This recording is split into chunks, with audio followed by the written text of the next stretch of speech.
Ducana is the greatest thing ever.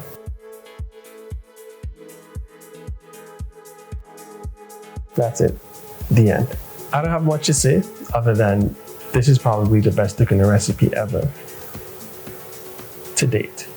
In a bowl, add 2.5 cups of grated coconut, then 2.5 cups of grated sweet potato. Mix them together. Then add 1 cup of cane sugar and 1 cup of brown sugar, a tablespoon of nutmeg, 2 tablespoons of cinnamon, and mix everything together once more. Add 2 cups of flour, mix it in. Then add 1/3 of a can of coconut milk. Mix that in and add about 2 tablespoons of vanilla extract.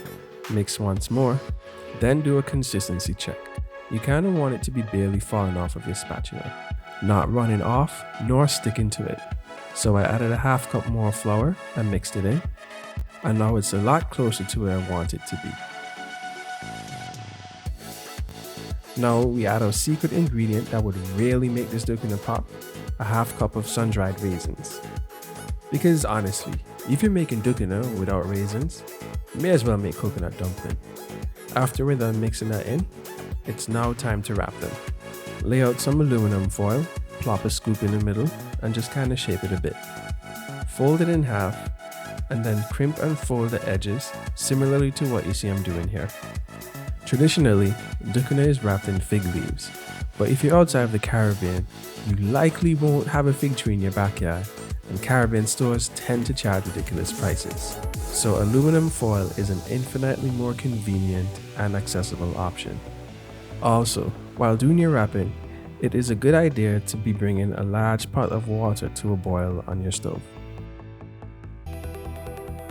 When you're done wrapping, your ducana pocket should look something similarly to this. Depending on how much you put in each pocket, you should be able to comfortably make 9 or 10. The water on the stove should be boiling by now, so start carefully adding your ducana pockets to the pot. Cover it with a lid, and then leave it boiling for about 30 minutes. When that's done, drain the water from the pot, and then carefully remove the pockets and allow them to cool in a colander. I'd say give them about 15 or 20 minutes. Now the only thing left to do is unwrap them and prepare to experience one of the best things humans have ever created.